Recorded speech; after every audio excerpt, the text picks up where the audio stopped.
کچھ بدبخت صحابہ و اہل بیت کی توہین کے مرتکب ہوتے ہیں،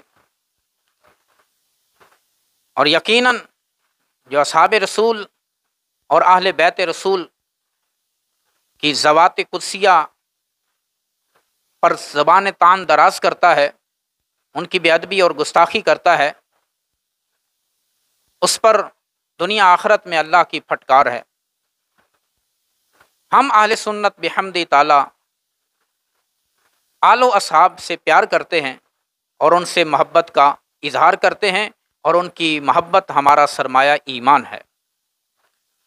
جن لوگوں نے صحابہ کی گستاخی کی وہ دنیا میں ہی عبرت کا نشانہ بنے، دنیا میں ہی اللہ تبارک و تعالیٰ نے انہیں ذلیل و رسوا فرمایا اور انہیں رہتی دنیا کے لیے نشان عبرت بنا دیا، اور آخرت میں تو وہ اللہ کے عذاب کے مستحق ہی ہوں گے۔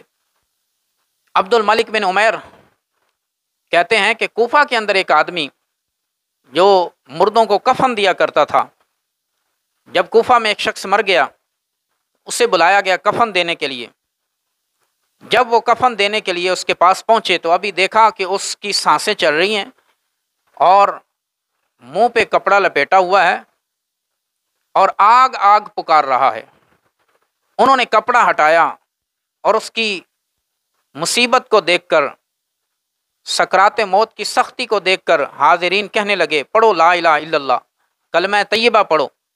تو اس نے کہا کہ میں کلمہ پڑھنے کی طاقت نہیں رکھتا۔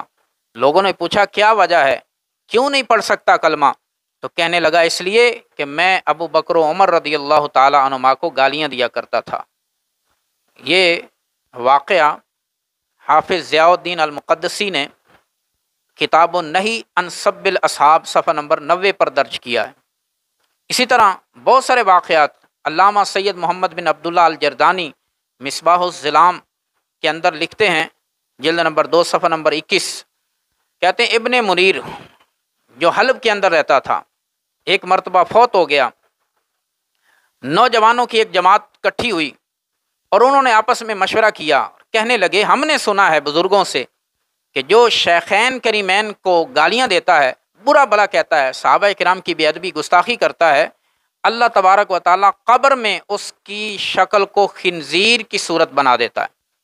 تو کہنے لگے آئیں دیکھتے ہیں کہ قبر کو کھود کر، جب قبر کھودا گیا، قبر کھودی تو واقعی اس کی شکل خنزیر والی بن چکی تھی اور چہرہ بھی قبلے سے ہٹ چکا تھا۔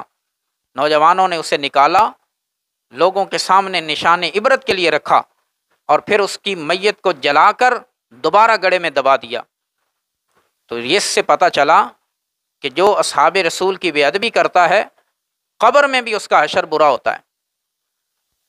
محمد بن سماک رحمۃ اللہ علیہ کہتے ہیں کہ میرا ایک پڑوسی جو اکثر حضرت ابو بکر و عمر رضی اللہ تعالیٰ عنہ کی گستاخی کرتا تھا اور ان پر اعتراض و انکار، طعن و تشنیع کرتا تھا، گالیاں دیتا، کہتے میں سمجھاتا رہتا لیکن اس کی بات سمجھ میں نہ آتی۔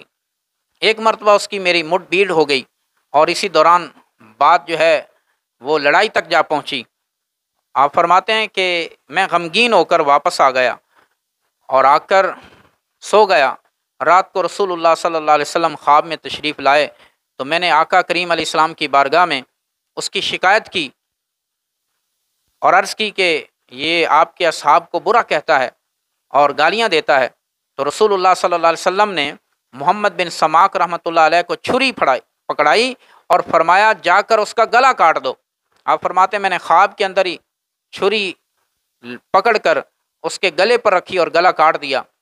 جب صبح ہوئی تو دیکھا اس کے گھر میں چیخنے چلانے کی آوازیں آ رہی ہیں، اور جب تسلی کے لیے جا کر دیکھا تو وہ غسل کے تختے کے اوپر لیٹا ہوا تھا اور اسی چھری کے نشانات اس کے گلے کے اوپر موجود تھے۔ یہ مصباح الظلام جلد نمبر 2 صفحہ نمبر 25 پر یہ واقعہ موجود ہے۔ بلکہ جو حضرت ابو بکر و عمر اور صحابہ آل و اصحاب کی گستاخی کرتا ہے، انہیں گالیاں دیتا ہے، تو حضرت ابو بکر صدیق اور حضرت عمر فاروق رضی اللہ تعالیٰ عنہما خود ہی اس کو جہنم میں پھینک دیں گے۔ جس طرح کہ ایک روایت میں آتا ہے، حسن بن سہل الخیاط روایت کرتے ہیں کہ میں نے عبداللہ بن ادریس سے سنا آپ فرماتے ہیں ابو القاسم ایک شیعہ شخص تھا، رافضی تھا، جو حضرت ابوبکر و عمر کو گالیاں دیتا تھا، شیخین کی شان میں بے ادبیاں کرتا تھا۔ وہ کہتا ہے میں نے ایک مرتبہ دیکھا حضرت ابوبکر و عمر نے میرا ہاتھ پکڑا ہوا اور مجھے کہیں لے جا رہے ہیں۔ میں نے پوچھا کہ میرا کیا قصور ہے، مجھے کیوں پکڑ رکھا ہے؟ تو شیخین نے فرمایا تو ہمیں گالیاں دیتا ہے اس لیے ہم تجھے آگ میں ڈالیں گے۔ کہتے ہیں رستے میں چلتے چلتے حضرت مولا علی سے ملاقات ہو گئی، تو میں نے مولا علی سے عرض کی میں آپ اور آپ کی اہل بیت کا محب ہوں، آپ سے محبت کرنے والا ہوں۔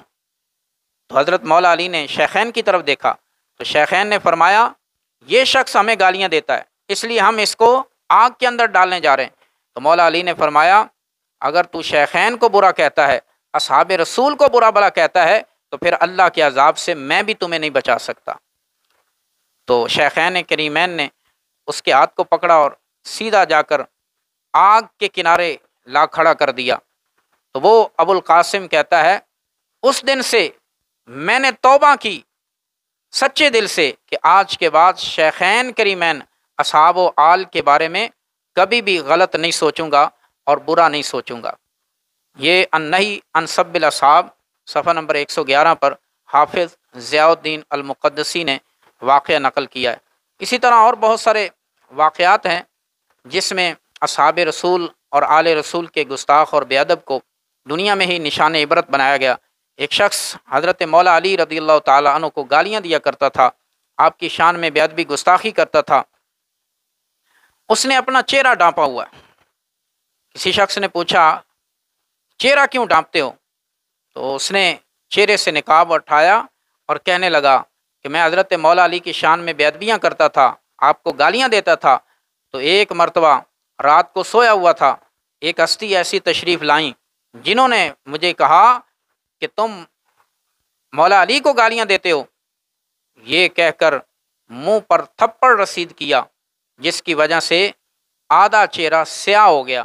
تو کہتا ہے اس وجہ سے میں اپنا چہرہ ڈھانپ کر رکھتا ہوں، چھپا کے رکھتا ہوں، لیکن جو مجھ سے پوچھتا ہے میں ان کو بتاتا ضرور ہوں تاکہ ان کو بھی عبرت حاصل ہو کہ اصحاب اور آل کی شان میں بے ادبی گستاخی کرنا یہ دنیا میں ہی ذلت و رسوائی کا باعث ہے۔